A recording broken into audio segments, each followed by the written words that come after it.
this crazy thing we call life, there are times when we wait for things for so long that when they actually happen, we don't know if they'll live up to the expectations we set in our heads. The hope is that we get what we expected or that our expectations are even exceeded, but other times, our expectations can fall flat, and whatever we waited for ends up being terrible. And I am grateful that the latter does not apply to Fantastic Four First Steps. Not for me, at least. I've been waiting for this movie realistically since 2021, when people thought Reed Richards would be in WandaVision for some reason. Then Multiverse of Madness made the wait even worse in 2022, when Wanda bodied John Krasinski, and the chaos got wilder as we waited for the official cast when the movie got closer and closer to its release. But after all the terrible fan casts, rumors galore, and my patience really getting pushed to its limits, we finally made it. This movie was everything I could ask for, and I quickly realized that it was the Fantastic Four I've been waiting for my whole life. Now, I've talked about the other Fantastic Four movies we've gotten in the past leading up to this one's release, to not only talk about what I loved about them and really disliked about some of them, but to also talk about how the Fantastic Four fell out of the public's eye and why this movie would be so important for the team and the MCU as a whole.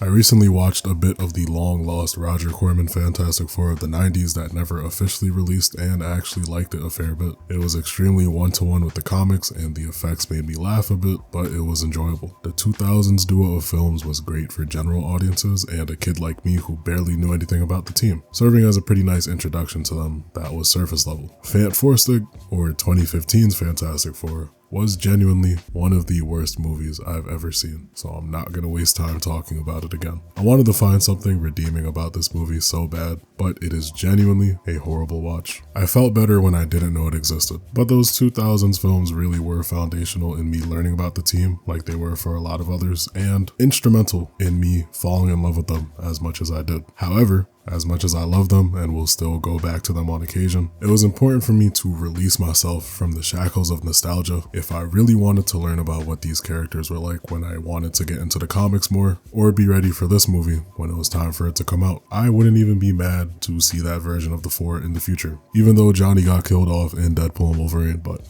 it's the multiverse. I've been wanting to see them for a while now. Anyway, to truly move forward with the Fantastic Four, after the turbulent history of their movies, you have to leave the past behind and take the first steps into doing something different to not only be successful, but also show aspects of these characters we haven't gotten to see yet. And this movie did that very well, so let's get to it. First and foremost, I love this movie so much. Some people may argue that I'm biased, and I have no idea where anyone would get that notion from. But it was always going to be hard for this movie to let me down, considering they're my favorite team in Marvel, and I've loved them since I was a kid. I was already on board from the first trailer that dropped, and if I was excited to watch Superman when I finally sat in that theater, my soul almost left my body when this movie started up. I have to start by giving Matt Shakman his flowers. This man is a GOAT. WandaVision is still my favorite Disney Plus show, and a huge part of that is the stylistic flair that Matt Shakman brought to it. So when I found out he'd be directing this new iteration of the Fantastic Four, and the rumors of it being a retro 60s theme started looking more true, I knew it would be in good hands. But I've grown to respect him so much as a creative, and the passion that he has for the team and their history is so obvious. Not just with the story that he told in the movie, but how he talks about them in interviews, actually inviting a lot of the past comic writers and artists onto the set while they were filming, and just his approach to this movie screamed that the team landed in the hands that were supposed to make this movie. Marvel, please get him back for a sequel. Please. And right next to Matt Shakman as a director, you have quite possibly the best cast imaginable. Like, it's up there with one of my favorites in the whole MCU. I was pretty on board when everyone was announced officially, and I'm fully aware of the whole Pedro Pascal and everything controversy, but I believed that he could step into this role and really do something with it from the beginning. One of the greatest surprises with this movie is that every single one of the four was able to make these characters shine in a way that reflects their comic counterparts really well. Pedro is close to being tied with Joseph Quinn for me when it comes to just how surprisingly good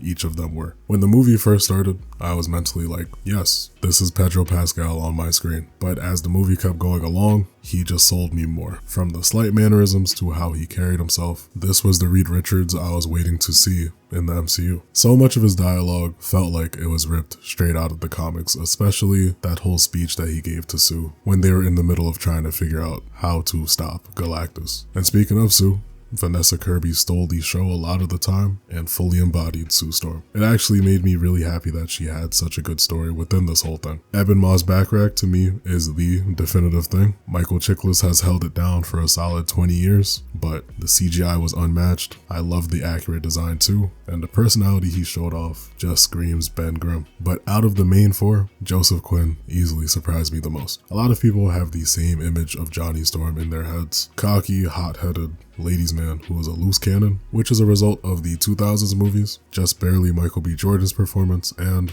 I don't know, Lego Marvel superheroes. But as I got into the actual comics more, I started to find out that Johnny is pretty smart too, which makes complete sense with this team of astronauts. And this movie displayed that intelligence in the best way possible. My jaw dropped when I realized what his plan for Shalla-Bal was, and I said, that is the most comic book Johnny Storm thing to do. He did a really good job with Johnny, and I was extremely satisfied with our core four. Our villains were just as good too. Julia Garner was great as Shalla-Bal. I thought Norrin Radd from Rise of the Silver Surfer was an aura farmer, but she was on the same level, and Loki had him beat at some moments. Surfing on a black hole is crazy, and I think the whole sequence from when they met Galactus to that chase is one of my favorite sequences in the MCU. Instant Hall of Famer. Me being me, I noticed her do one of the same moves that the Surfer did in the 2007 movie, and I just started geeking in the theater. I got so hyped. And Ralph Ineson, being our one and only Galactus so far, hit it out of the park. The bar was low to begin with, don't get me wrong, but seeing him in IMAX was a big part of what made that experience worth it. The other big part was how amazing this movie looked. If it isn't number one, First Steps is definitely up there as one of the most beautiful MCU projects. There weren't many, but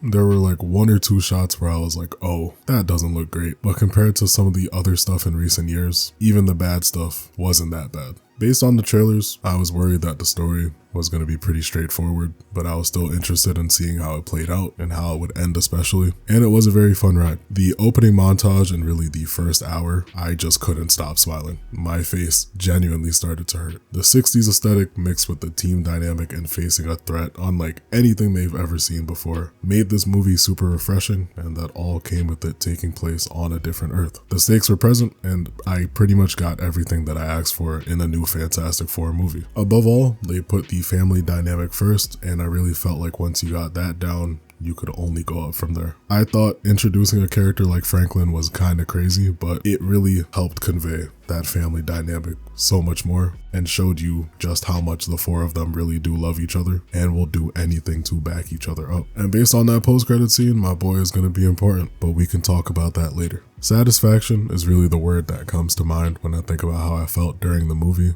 and walking out. Between the Easter eggs like an alternate universe Stan Lee and Jack Kirby working on comics to the original Roger Corman Fantastic Four cast that never got to make it onto the big screen officially appearing in this movie, and the characters genuinely being comic accurate, I walked out of that theater a very happy man. When it comes to any of the complaints I have a very similar perspective to Superman. And mid-movie, I realized that Superman and Fantastic Four First Steps actually have a lot in common. While I didn't really talk about what I disliked about Superman in my video, I wished it was a little longer, and the same applies to this one too. Maybe even a little more, to be honest with you. I talked about how John Malkovich could have been playing a character named Red Ghost in the movie, and even though my little theory was nowhere near being true, he was confirmed to be playing the character in the weeks leading up to release. But his part ended up being cut because they wanted to lock in with everything Galactus related, but truly, I think it should have been kept in. My biggest issue really is that a lot of stuff got cut. Even something as simple as this shot of Johnny, which I was really excited to see in the theater. There was like another scene that looked like Ben and Sue having a moment together, which they didn't really have too much in the whole movie, so it would have been nice to see that, especially when there also just wasn't a lot of Ben stuff, which is also like one of the small things that knocks it down a little bit for me. With First Steps being set in an alternate universe, I was looking forward to a good 2 hours and change, maybe 20-ish minutes, because this world is completely new to us. The world building that we did get was pretty good,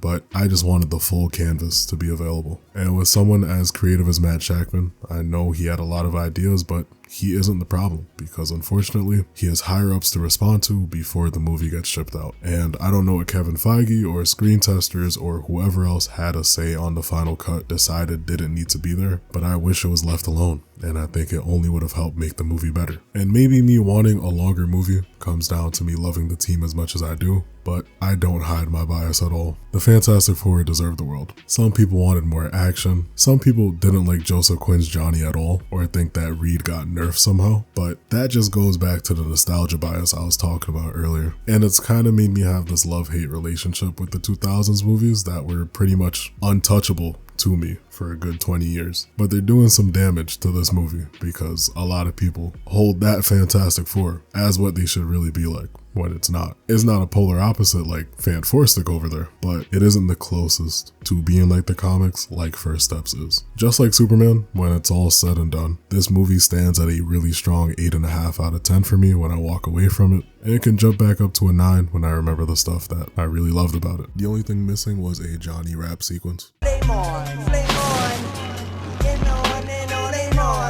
Even though I love this movie as much as I did, the unfortunate part is that it is not only imperfect, like I just talked about, but also coming out at a pretty awkward time. I planned on talking about this more at length in a bigger MCU video to round out Phase 5, but the state of the film industry is already so different post-COVID, and the way that the world looks at comic book movies is nowhere near what it was even 2 or 3 years ago, let alone back in the day when Phase 3 was just coming out. And that's a mix of the mediocrity and a very inconsistent quality, but also the political and economic state of the world right now. And it's bleak. So much so that the public perception of this movie fell apart in about a week. It went from unbridled praise and joy for the first solid and good Fantastic Four film to calling it a flop because of box office numbers. And I hate using the box office as the leading metric for whether or not a movie is good. Usually, I say that a movie is good and made a lot of money. For example, Deadpool and Wolverine, $1 billion movie. And I don't think it's that great. Thunderbolts, nowhere near $1 billion. Fantastic Four and Superman, wash that movie, and neither of those came close to making $1 billion. But trust and believe, I would watch those 3 before turning on Deadpool and Wolverine again. Maybe it's the fact that I'll never touch any of the money that these movies make. I don't care. I was too happy to finally be watching this movie, and I feel like you would just be dumb to think that this movie wasn't good and did not do well, especially in the time that is coming out.